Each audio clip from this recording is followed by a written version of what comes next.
Vous êtes sur France 24 et vous avez raison, bienvenue dans votre journal de l'Afrique.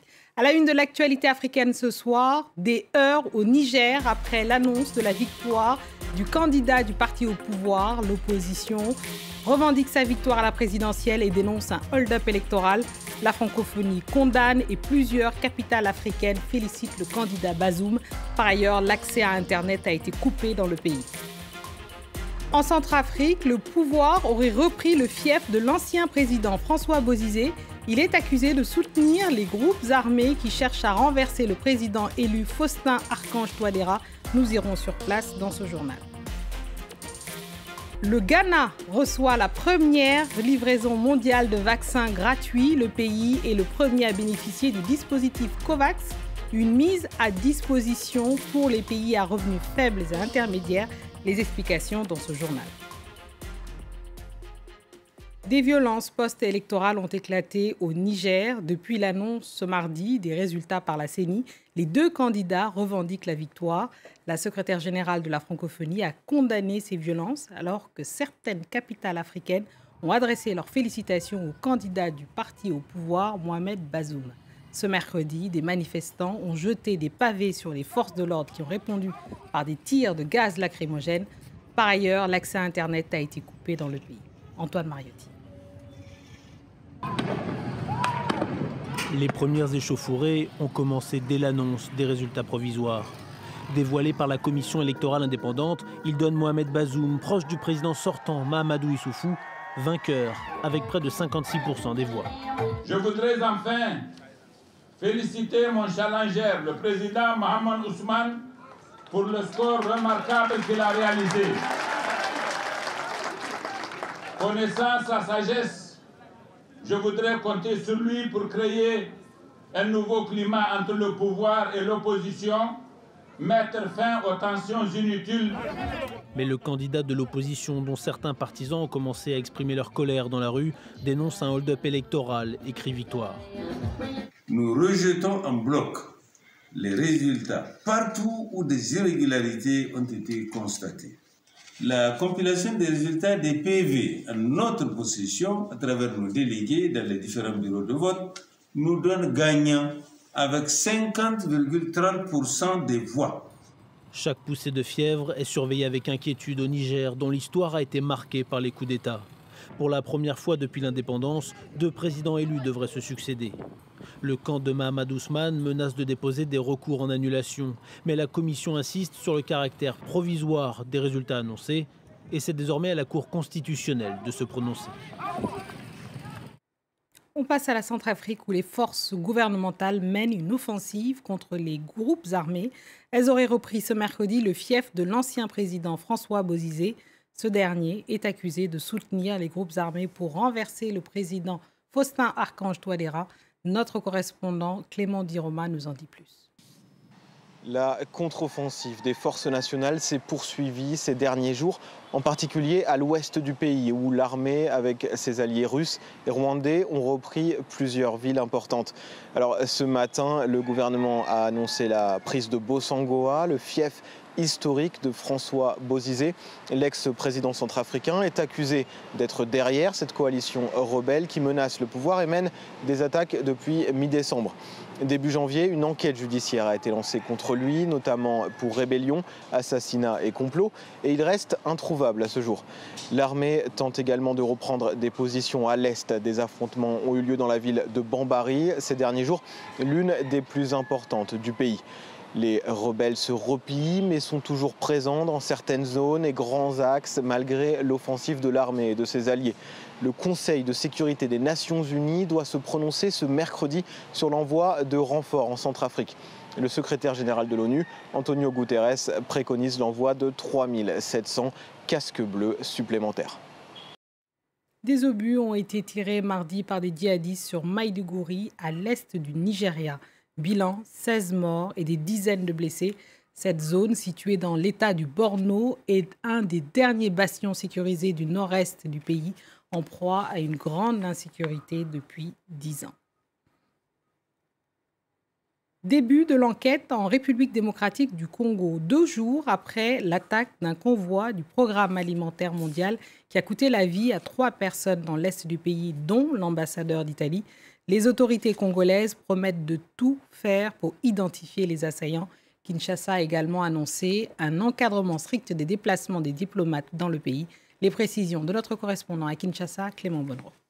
Une réunion spéciale de sécurité était organisée ce mercredi à Goma, en présence du conseiller principal du président Félix Tshisekedi en matière de diplomatie, du gouverneur du Nord Kivu et des services de sécurité congolais. Kinshasa a annoncé l'envoi dans les prochains jours d'une équipe d'experts pour faire la lumière sur le meurtre de l'ambassadeur italien, son garde du corps ainsi qu'un chauffeur du Programme alimentaire mondial. Les enquêtes ont déjà commencé avec les services spécialisés qui sont en province, mais ces enquêtes vont être confortées par une délégation qui viendra de Kinshasa. Mais nous sommes un pays qui a de très bonnes relations avec l'Italie. Tout devra se régler dans un cadre diplomatique. Pour le moment, les autorités congolaises pointent toujours du doigt les FDLR, un groupe d'origine rwandaise et dirigé par des extrémistes hutus. Le groupe dément pourtant toute implication. Pendant ce temps, le gouvernement italien a demandé à l'ONU une enquête sur les conditions de déplacement du convoi du Programme alimentaire mondial. La mission de l'ambassadeur a eu lieu dans le cadre d'une invitation des Nations Unies. Donc même le voyage en voiture s'est déroulé dans le cadre organisationnel mis en place par le Programme alimentaire mondial. Les autorités congolaises ont également annoncé de nouvelles restrictions sur les déplacements des diplomates étrangers en RDC. Ils devront désormais systématiquement informer le ministère des Affaires étrangères. Le gouvernement congolais affirme qu'aucun service n'était au courant de la présence de l'ambassadeur italien dans le Nord Kivu. Le Ghana a reçu la première livraison mondiale de vaccins gratuits, 600 000 doses d'AstraZeneca qui proviennent du COVAX. C'est le dispositif de l'Organisation mondiale de la santé qui permet de fournir des vaccins aux pays à revenus faibles et intermédiaires. Les explications de Mounia Kassem. Sur le tarmac de l'aéroport d'Accra, la toute première livraison du vaccin contre le coronavirus. 600 000 doses sur les 2 400 000 commandées au géant pharmaceutique AstraZeneca. Pour l'occasion, une délégation gouvernementale s'est rendue sur place pour réceptionner le précieux chargement. La campagne de vaccination doit débuter mardi prochain. Les personnels de santé en première ligne dans la lutte contre le virus seront les premiers concernés. Le premier segment de la population qui recevra les 600 000 doses sera constitué d'agents de santé, d'adultes de 60 ans et plus, de personnes présentant des problèmes de santé sous-jacents. Une livraison financée par le dispositif COVAX. Le programme a été fondé par l'OMS, l'Alliance du vaccin et la Coalition pour les innovations en matière de préparation aux épidémies. Son objectif, fournir près de 2 milliards de doses de vaccins cette année, dont 1,8 aux pays les plus pauvres, et cela gratuitement. 200 pays sont concernés, mais le directeur de l'OMS accuse certains pays riches de mettre en péril l'achat de vaccins via le dispositif COVAX. Actuellement, certains pays à revenus élevés concluent des contrats avec des fabricants de vaccins qui sapent les accords conclus avec le COVAX et réduisent le nombre de doses que le COVAX peut acheter. En plus du programme COVAX, certains gouvernements misent aussi sur des contrats passés directement avec les laboratoires pharmaceutiques chinois ou encore russes. Le Sénégal a ainsi pu débuter sa campagne mardi après réception des doses commandées à Sinopharm. De son côté, l'Union africaine annonce avoir obtenu 270 millions de doses de vaccins contre le Covid à distribuer cette année. Plusieurs manifestations contre la précarité ont démarré en Afrique du Sud. Le pays est officiellement le plus touché du continent par le Covid-19 et ces mesures restrictives, elles, ont été parmi les plus sévères au monde.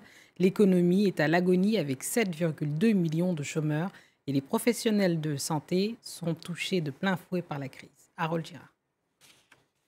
C'est un corps médical à bout de souffle dans les rues de Johannesburg. Après des mois de lutte contre la pandémie, le personnel hospitalier crie au manque de considération. Nous sommes en première ligne de la pandémie, les premiers à attraper ce virus. Il est donc vital que nous soyons nous aussi considérés comme des êtres humains. On ne demande pas à prendre les sous du fonds Covid pour nous payer, mais il faut nous payer ce qui nous est dû. L'Afrique du Sud et ses habitants ont été mis en grande difficulté depuis le début de la crise du Covid-19. Avec plus d'1,5 million de cas, le pays est le plus touché du continent. En plus de la crise sanitaire, l'Afrique du Sud n'a connu qu'une faible croissance ces dernières années, une économie au ralenti dont certains manifestants tiennent la classe politique pour responsable. La plupart des membres du gouvernement se gavent. Nous avons des gens au gouvernement qui se gavent à excès pendant qu'une majorité de la population, elle, meurt de faim. Côté gouvernement, priorité à la vaccination. 568 millions d'euros y seront investis. Mais face à une dette publique qui s'accroît, le ministre des Finances a d'ores et déjà annoncé qu'une hausse d'impôts était à prévoir. Et toujours en raison de la pandémie, les montagnes du Moyen Atlas du Maroc sont désertées par les touristes étrangers. Un coup dur pour les locaux qui vivent essentiellement de cette manne.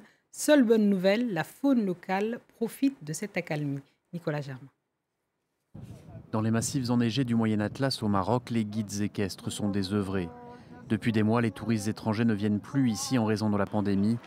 Les hôteliers affirment avoir perdu 70% de leur clientèle. Espérance de pouvoir le plus vite possible voir le tourisme étranger ici dans le pays. Parce que c'est ça qui sauve vraiment la situation. Les balades en groupe et les séminaires sont annulés. Cet écomusée, ouvert l'an dernier, est désespérément vide. Les vendeurs de souvenirs, eux aussi, trouvent le temps long. البيع ما كاينش قليل حتى الزوار اللي غادي يجيو غادي يدخل اللي راه يعرف شنو عندنا في المحلات ما كاينش اللي تيجيو تياخذ فكره عندنا ولا سميتو تيجي هو خصو ياخذ تصويرات ويمشي بحالو ما تيضربوش دور عندنا لهنا المحلات ولا. L'accalmie profite seulement aux singes magots de la région.